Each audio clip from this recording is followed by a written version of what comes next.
আসসালামু আলাইকুম রহমতুল্লাহি ওবরকাতুহু। সম্মানিত দর্শক, সাবেক রাষ্ট্রপতি শাহাবুদ্দিন চুপ্পু তিনি এখন তার নিজ বাসভবনে আছেন গুলশানে। যেটা শোনা যাচ্ছে যে খুব দ্রুত তিনি চিকিৎসার জন্য দেশের বাইরে যাবেন, যেটিকে সবাই সেফ এক্সিট বলার চেষ্টা করছে।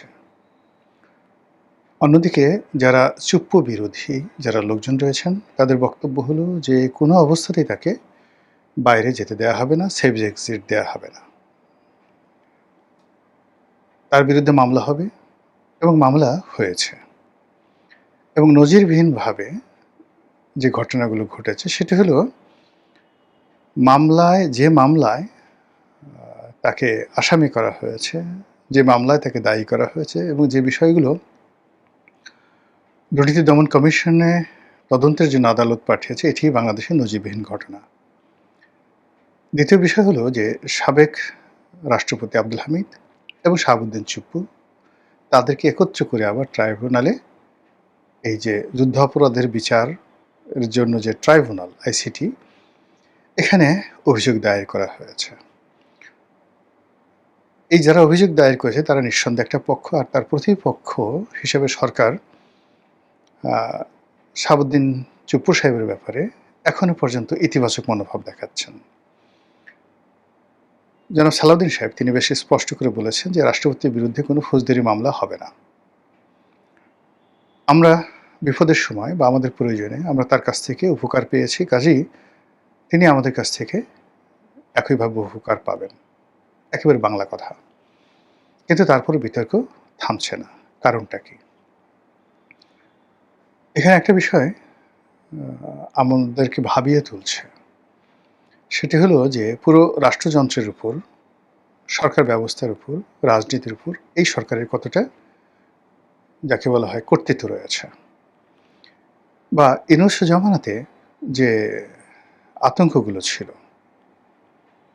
সে আতঙ্কগুলোকে এই সরকারকে এখনো তা করছে কিনা। এর বাইরে যেটি হচ্ছে সেটি হলো আওয়ামী লীগ এবং শেখ হাসিনার সঙ্গে জনাব চুপ্পুর কি আসলে কোনো সম্পর্ক আছে কি আছে না। এটার কারণে কি চুপ্পু সাহেবকে তার পদ থেকে বাদ দেওয়া হলো, নাকি বিএনপি আসলে এই পদে তাদের নিজেদের লোক চাচ্ছে, এটাও হতে পারে। অথবা দেখা গেল যে বিএনপির সঙ্গে ডক্টর মোহাম্মদ ইউনূসের একটা সমঝোতা হলেও হতে পারে, সেই সমঝোতার প্রেক্ষিতে ডক্টর মোহাম্মদ ইউনূসকে রাষ্ট্রপতি পদে মনোনয়ন দিতে হবে, এই জন্য এই পদটা খালি করতে হবে, এটাও হতে পারে। তো সেই দিক থেকে জনাব চুপ্পুর এই পদত্যাগ, এটি বাংলাদেশে আসলে আলোচিত কোনো বিষয় হওয়া উচিত ছিল না।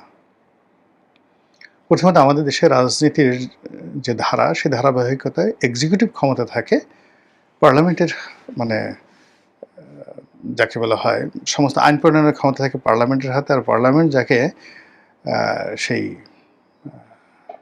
সংসদ নেতা নির্বাচন করেন, আর সেই সংসদ নেতা যখন দেশের প্রধানমন্ত্রী হন, মানে তার দলীয় সংখ্যাগরিষ্ঠতা বা সংসদের সংখ্যাগরিষ্ঠতা নিয়ে তিনি যখন প্রধানমন্ত্রী হন, সমস্ত ক্ষমতা, রাষ্ট্র ক্ষমতা এখন প্রধানমন্ত্রীর হাতে। কাজেই মানুষের আকর্ষণ, তারপরে তর্ক বিতর্ক প্রধানমন্ত্রীকে কেন্দ্র করে, রাষ্ট্রপতি জাস্ট একটা অলংকারিক বিষয়।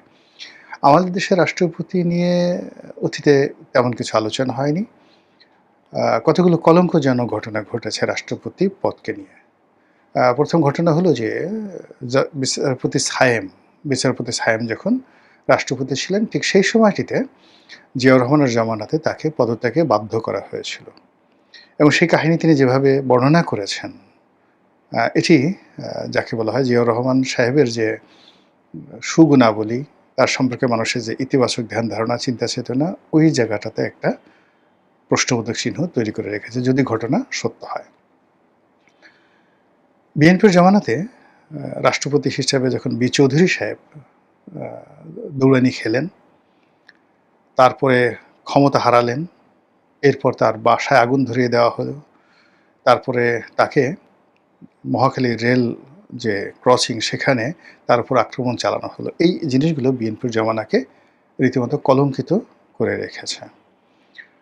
আবার নিজের দলীয় ব্যক্তিত্বহীন লোক যদি রাষ্ট্রপতি পদে বসানো হয়, তাহলে সেক্ষেত্রে কতটা বিপর্যয় হতে পারে সেটা ইয়াজউদ্দিন আহমেদ প্রমাণ করে গেছেন। ওই সময়টাতে তিনি যদি স্বতন্ত্রভাবে সিদ্ধান্ত নিতে পারতেন এবং তার উপর তার প্রেস সেক্রেটারি ইউনূসের উপর যেমন তার একজন প্রেস সেক্রেটারি খুবই ক্ষমতাধর ছিলেন, তেমনি ইয়াজউদ্দিনের উপরও একজন প্রেস সেক্রেটারি ছিলেন মোখলেছুর রহমান। জনাব মোখলেস তার সঙ্গে আমার কিছুদিন কাজ করার সুযোগ হয়েছিল। খুব ভালো মানুষ, খুবই ভালো মানুষ, বিএনপিপন্থী, এতে কোনো সন্দেহ নেই। কিন্তু একজন রাষ্ট্রপতিকে চালানোর মতো মানে দক্ষতা, অভিজ্ঞতা, আপনি যদি নাঈমুল ইসলাম খানের কথা চিন্তা করেন, ইকবাল সুবহান চৌধুরীর কথা চিন্তা করেন, জাওয়াদুর রহমানের কথা চিন্তা করেন, বা বঙ্গবন্ধুর ছিলেন বাহাউদ্দিন সাহেব ছিলেন বঙ্গবন্ধুর প্রেস সেক্রেটারি।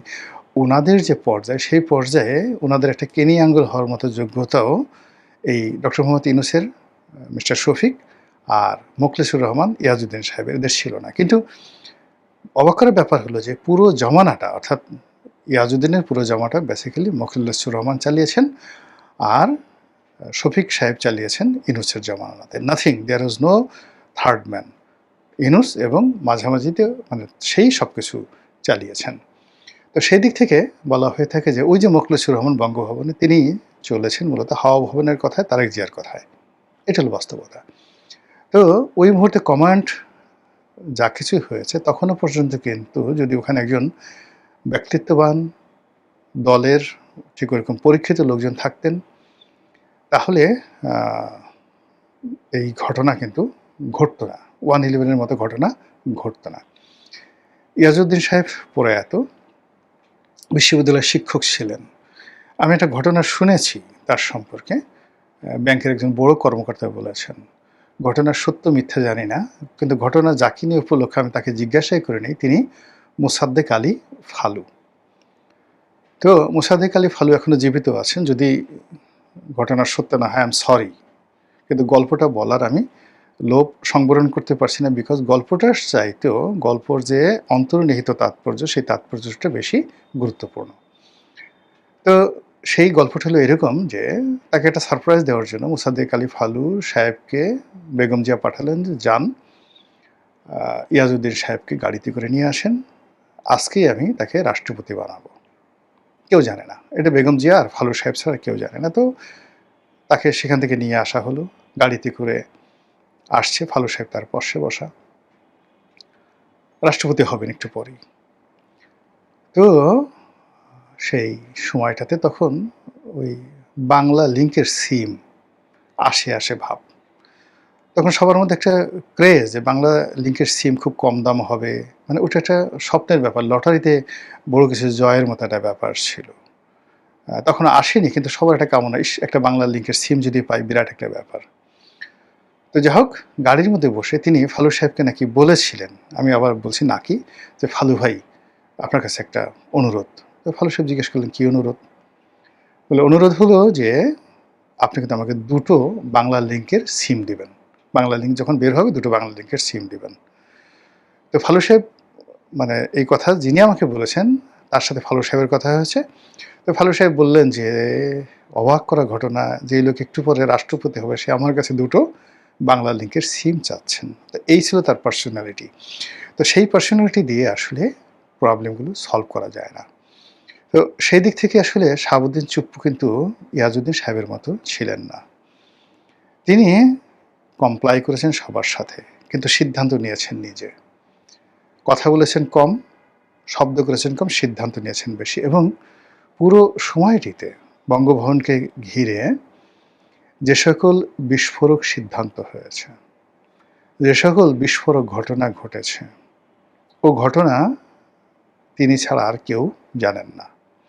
তিনি একটা দুটো ঘটনা শুধুমাত্র একটু উস্কে দিয়েছেন। রয়টার্সকে একটা সাক্ষাৎকার দিয়ে একবার একটা কথা বলেছেন,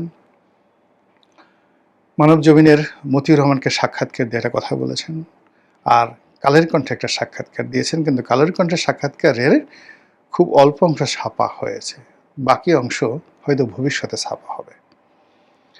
তো কাজেই তিনি ওখানে বসে তার সীমাবদ্ধতার মধ্যেও তিনি একটা সোশ্যাল কানেক্টিভিটি গড়ে তুলেছিলেন। তার সঙ্গে জামাতের একটা সম্পর্ক ছিল, ইউনূসের সঙ্গে সম্পর্ক ছিল না, কিন্তু জামাতের সঙ্গে ছিল। তার সঙ্গে এনসিপির শীর্ষ যারা নেতৃবৃন্দ রয়েছেন তাদের সম্পর্ক ছিল। এখন তো অনেকে মানে যাকে বলে অনেকে অভিযোগ করছেন যে যেদিন তারা বঙ্গভবন ঘেরাও করতে গেছিলেন তখন এনসিপির সিনিয়র নেতারা বিশেষ করে মাহফুজ, আসিফ মাহমুদ, সজীব ভুঁইয়া আর কে যেন আছে তাদের নাম বলা হচ্ছে তারা নিষেধ করেছিলেন। অথচ আবার সেই মাহফুজই সেখানে গিয়ে বঙ্গবন্ধুর ছবি সেখান থেকে নামিয়ে ফেলেছেন। তারপর তিনি ওই সময়টাতে তারেক রহমান সাহেবের সাথে নিঃসন্দেহে তার একটা যোগাযোগ ছিল।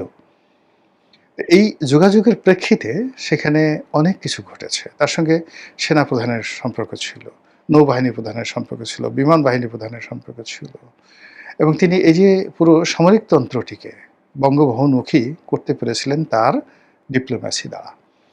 ফলে আমরা শাহাবুদ্দিন চুপ্পুকে যত চুপচাপ লোক মনে করেছিলাম বা করেছি, আসলে তিনি অতটা চুপচাপ নন। তাকে যারা খুব অথর্ব মনে করেছেন, তিনি দুর্নীতি দমন কমিশনের সবচেয়ে পাওয়ারফুল পদ কমিশনার তদন্ত হিসেবে ছিলেন। মূলত আসলে গোলাম রহমান সাহেব ছিলেন চেয়ারম্যান, কিন্তু পুরো সময়টা তিনিই আসলে দুর্নীতি দমন কমিশনটা চালিয়েছেন। It's not a matter of joke. আবার তাকে বলা হয় এস আলমের যাকে বলা হয় সহযোগী। ধরেন এস আলম তাকে ব্যাংকের ডিরেক্টর করেছেন বা ভাইস প্রেসিডেন্ট করেছেন। ইসলামী ব্যাংকের একটা ভাইস প্রেসিডেন্ট, সেখান থেকে এস আলমের সহযোগী হয়ে তিনি রাষ্ট্রপতি হয়েছেন। এটা এত সোজা নয়, যেখানে আমাদের মতো মানুষ ২০ বছর, ২৫ বছর, ৩০ বছর মাঠের রাজনীতি করার পরে একটা নমিনেশন পেতে ১১ বালতি পানি খাওয়ার পরেও আমরা কল্পনা করতে পারি না নমিনেশন পাবো। সেখানে তিনি রাষ্ট্রপতি হয়ে গেছেন। এটা স্বাভাবিক বিষয় নয়। তো যেটা বলছিলাম যে এই স্বাভাবিকতা না থাকার কারণে কি হচ্ছে, তাকে অনেকে থ্রেট মনে করছে। বিশেষ করে বিএনপি বিরোধী যারা শক্তি রয়েছে তারা তাকে থ্রেট মনে করছে। এই থ্রেটের একটা রাজনৈতিক কারণ আছে, আর একটি অর্থনৈতিক কারণ আছে। প্রথমত এস আলমের সঙ্গে তার সম্পর্কের কারণে ইসলামী ব্যাংকের তার যে পদপদবি ছিল, এই কারণে তার প্রতি একটা ম্যান সিরিয়াস রয়েছে জামাতপন্থী যারা লোকজন রয়েছে তাদের। এবং তারা চাচ্ছে যে তাকে যদি আইনের আওতায় আনা যায় তাহলে এস আলমকে কিছুটা হলেও দমন করা যায়। কিন্তু এস আলম তো খালি চুপ্পুর মধ্যে সীমাবদ্ধ নয়। এস আলম এখন কোথায় নাই? এস আলম নিউ ইয়র্কে আছে, এস আলম দিল্লিতে আছে, সিঙ্গাপুরে আছে, এস আলম লন্ডনে আছে, এস আলম বঙ্গভবনে ছিল। এস আলম যে গণভবনে বা যমুনাতে বা প্রধানমন্ত্রীর কার্যালয়ে নেই, আপনি কি বুকে হাত দিয়ে বলতে পারবেন? এস আলম যে টেকনাফ, কক্সবাজার, উখিয়া, পেকুয়া, চট্টগ্রাম বন্দর এখানে নাই, আপনি কি বলতে পারবেন? এস আলম যে এখনও ইসলামী ব্যাংকে নাই, আপনি কি বলতে পারবেন? বলতে পারবেন না। কাজে চুপ্পুকে নিয়ে টানাটানি করলে এস আলমের একটা পশমেও টান পড়বে না, বরং চুপ্পুকে নিয়ে টান দিলে এস আলমের যে লিঙ্কগুলো যেটা আছে প্রত্যেকটা লিঙ্ক একসাথে কাজ করবে। এখানে দেখবেন যে বিএনপি আওয়ামী লীগ এক হয়ে গেছে, এখানে জামাতের অনেক লোক এক হয়ে গেছে, এস আলমের অনেক লোক জামাতের মধ্যে আছে। তো কাজে এই যে চুপ্পু সাহেবের যে চুপ হয়ে থাকা বা চুপ্পু সাহেবের সেফ এক্সিট বা তার মামলা মোকদ্দমায় তাকে জড়ানো বা তাকে নিয়ে যে রাজনীতি যা কিছু চলছে, এটা যত সহজ মনে হচ্ছে বিষয়গুলো আসলে আগামীতে অত সহজ হবে না। মহান আল্লাহ আমাদের সবাইকে হেদায়েত দান করুন এবং হেফাজত করুন। আসসালামু আলাইকুম ওয়া রাহমাতুল্লাহি ওয়া বারাকাতুহু।